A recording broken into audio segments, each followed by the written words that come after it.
folks. Johnathon Cole here. Welcome to the Silenced Sirens. And, well, this one is on what I believe is a much-needed video when it comes to the people that once served our communities. That being the retired first responders, the retired military personnel, police, fire, EMS, anybody that served back in the day, you know, that might have been retired now 10, 20 years, 30 years. Not too long ago, I helped a very dear friend of mine find a path forward. He's been a retired first responder for about, I'm going to say a little over 20 years. And I think there's a lot of first responders that once served that might be retired now that can really relate to this. It's that simple, you know, well, they forgot about me now, so what's the point? It's been so long, who would care? I've been retired so long that there's nobody out there that's going to bother to help me. There's no programs to help me because I've been retired for so long that really I am just put out to pasture. The long and short of it is that isn't right. That is not the case at all. There are programs out there are resources out there that will help retired first responders. It doesn't matter if you served or you once served. There are programs out there that you can go to seek help if you're struggling. And it's not that much work for that to happen.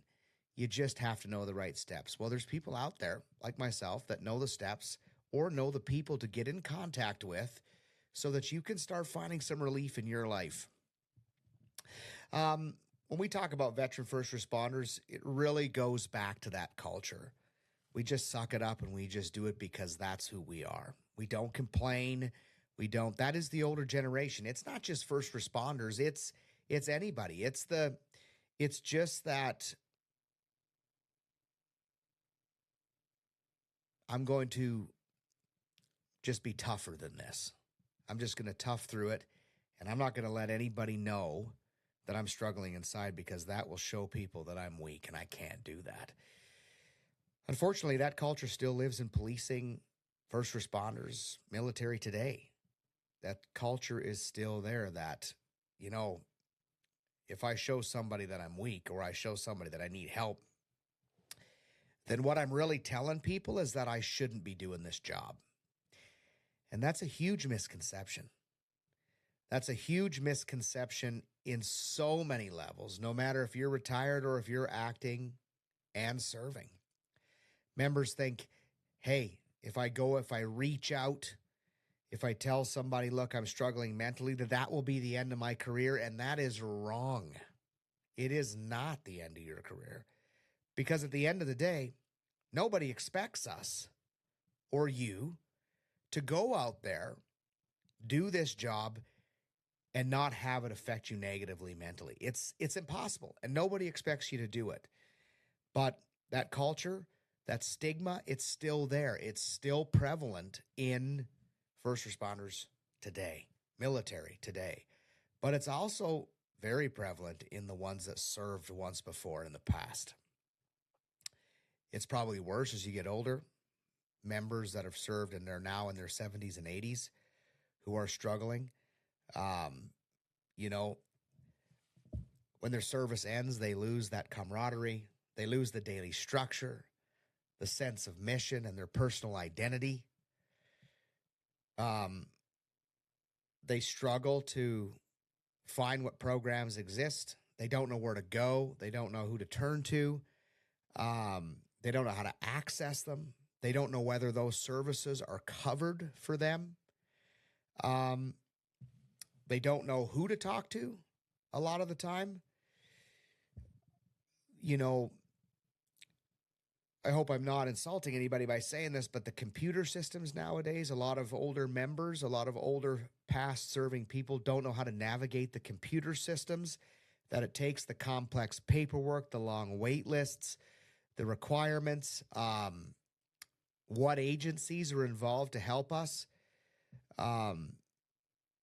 They don't know if they have the benefits or their benefits still don't cover it, what their eligibility is with their pension, whether they can afford it. Um, you know, all of these things rise to the surface when you're a member that once served and now you're sitting there knowing that you're struggling and you can't get out of it. What am I going to do? Because now it's come to the point where you're sitting there saying, and I'm very certain that if you're listening to this, you're sitting there saying, hey, like I don't feel good. I need some help. And you know what? That's okay. That's okay for you to need help. But I also know that you're sitting there going, I don't know where to start. I don't know where to turn. I don't know who to call. And that's keeping you from getting the help you need. Well, I'm going to tell you what. If you're out there, if you know somebody that is a first responder that is retired or a military person that is retired that needs that assistance, that needs that help, or is willing to seek that help but just doesn't know where to start, well, you get on the Silenced Sirens page and you search me up, you send me a DM, and I will get that person in touch with the people that they need in order to get the job or get the help that they need going forward. It's okay. It's okay to struggle. That's the long and short of it. It is okay to struggle. I know, talking to my very dear friend who is a retired first responder, it's always, well, I'll eventually get over it. But how long do you have to struggle? How long do you have to sit in this before you realize it ain't going away? I'm telling you, you don't.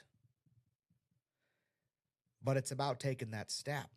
It's about taking that next step to get yourself help. It's depression. It's anxiety. It's guilt, shame, isolation. Isolation is huge because isolation is huge in older people. So if you feel isolated as an old person or an older person, if you feel isolated and you're in your 70s and 80s or even 60s and you feel isolated, well, can you imagine what that isolation feels like when you're sitting within yourself, when you're sitting within your own body and you're feeling like there's nowhere to turn, nowhere to go, and it's just eating you from the inside out? It eventually leads to self-blame, distrust in the system, negative beliefs about your worth. You can't sleep. You have chronic pain. Your problems are all tied to the stress that you faced while serving as a first responder, and that's okay.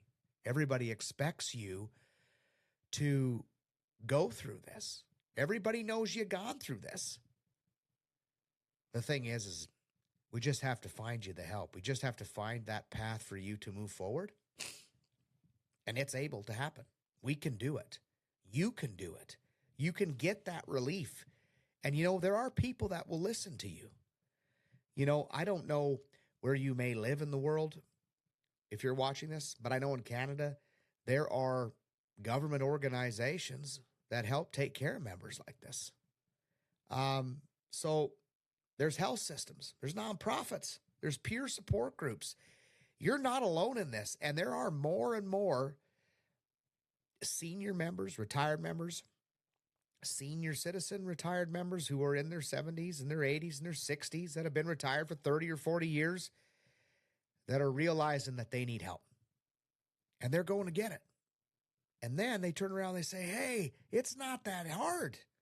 And we're all like, no, it's not that hard. You just need to know where to go. So reach out. I'd love to help you. I know there's lots of people out there that would love to help you. And we can find you that support that you're going to need.